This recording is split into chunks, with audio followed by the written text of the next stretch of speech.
ശബരിമല യുവതീ പ്രവേശന വിഷയം വീണ്ടും കേരള രാഷ്ട്രീയത്തിൽ വലിയ ചർച്ചയായി മാറുകയാണ്. ശബരിമല യുവതീ പ്രവേശനവുമായി ബന്ധപ്പെട്ട കേസ് സുപ്രീം കോടതി വീണ്ടും പരിഗണിക്കാനിരിക്കെ സംസ്ഥാനത്തെ രാഷ്ട്രീയ മുന്നണികൾ തങ്ങളുടെ നിലപാടുകൾ തുറന്നു പറഞ്ഞിരിക്കുകയാണ്. ആചാരങ്ങളും വിശ്വാസങ്ങളും സംരക്ഷിക്കപ്പെടണമെന്ന ആവശ്യം ശക്തമാകുന്ന സാഹചര്യത്തിലാണ് രാഷ്ട്രീയ പ്രതികരണങ്ങൾ.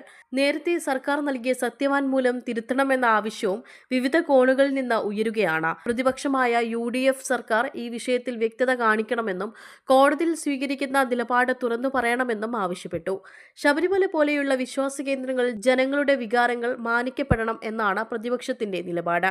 അതേസമയം ഭരണകക്ഷിയായ LDF വിഷയത്തിൽ എല്ലാ വശങ്ങളും പരിഗണിച്ച ശേഷമേ കോടതിയിൽ നിലപാട് അറിയിക്കൂ എന്ന സമീപനമാണ് സ്വീകരിക്കുന്നത്. വിശ്വാസികളുടെ ആചാരങ്ങളും ഭരണഘടനാപരമായ അവകാശങ്ങളും ഒരുപോലെ സംരക്ഷിക്കപ്പെടണം എന്നാണ് സർക്കാരിന്റെ വാദം. ശബരിമല യുവതീ പ്രവേശനം എന്ന വിഷയം ആചാരവും അവകാശവും തമ്മിലുള്ള സൂക്ഷ്മമായ സന്തുലിതാവസ്ഥയെയാണ് ചർച്ച ചെയ്യുന്നത്. ഒരു വശത്ത് ദീർഘകാലമായി നിലനിൽക്കുന്ന വിശ്വാസങ്ങൾ, മറ്റുവശത്ത് ഭരണഘടന ഉറപ്പു നൽകുന്ന സമത്വാവകാശം, ഈ രണ്ട് ഘടകങ്ങളും തമ്മിലുള്ള ഏറ്റുമുട്ടലാണ് ഇപ്പോൾ വീണ്ടും ഉയരുന്നത്.